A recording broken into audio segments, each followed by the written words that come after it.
જોડે કઈ વાતો કરાય દે. હા તો કાલે રવિવારે કોનો બર્થડે છે? મમ્મીનો ના પપ્પાનો ના કોઈ કોનો birthday છે? ભગવાનનો છે. કયા ભગવાનનો છે? શ્રી રામ ભગવાન.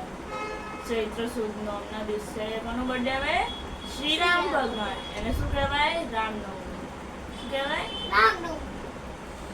ત્યારે લોકો શ્રી રામ ભગવાનના ભજન કરે, એમને યાદ કરે. તને ખબર છે રામના જીવનની આખી વાત શેમાં આવી જાય? રામાયણમાં ગ્રંથમાં. Very good. રામાયણમાં આવી જાય છે ભગવાન શ્રી રામનું આખું જીવન. દીદી રામાયણ આપણે રોજ વાંચી શકીએ? દીદી આ રામાયણ આપણે રોજ વાંચી શકીએ? ના ભાઈ, એ તો કેટલું મોટું છે, એને થોડી વચ્ચે દરરોજ. લે પણ હા, એ વાત તો દીદીની સાચી છે. આખી રામાયણ તો ખૂબ મોટી છે, દરરોજ ના વાંચી શકાય.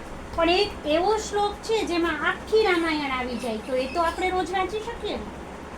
તો એ એક શ્લોક આપણે બોલશું જેમાં આખી રામાયણ આવી જાય છે. હા હા. તમારે શીખવો છે? હા. હા તો ચલો, હું બોલું પછી તમે બોલજો. ઓકે. અદો રામ તપોવનાદિગમનમ અધો રામ તપોવનાદિગમનમ હત્વા મૃગમ કાંચનમ હત્વા મૃગમ કાંચનમ વૈદેહી હરણમ વૈદેહી હરણમ જટાયુમરણમ જટાયુમરણમ સુગ્રીવ સંભાષણમ સુગ્રીવ સંભાષણમ બાલી નિર્દલનમ બાલીનિર્દલમ સમુદ્રતરણમ સમુદ્રતરણમ લંકાપુરી દાહનમ લંકાપુરી દાહનમ પશ્ચાદ રાવણ કુંભકર્ણ પશ્ચાત રાવણ કુંભકર્ણમ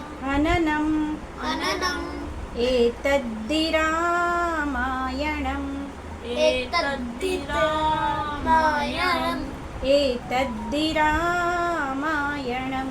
એતદ્ધિ રામાયણમ. તો જો એક જ શ્લોક છે ને, આખા શ્લોકમાં આખી રામાયણ આવી ગઈ. તો આપણે રોજ આખી રામાયણ ના વાંચી શકીએ, પણ આ એક શ્લોક તો વાંચી શકીએ ને. હા.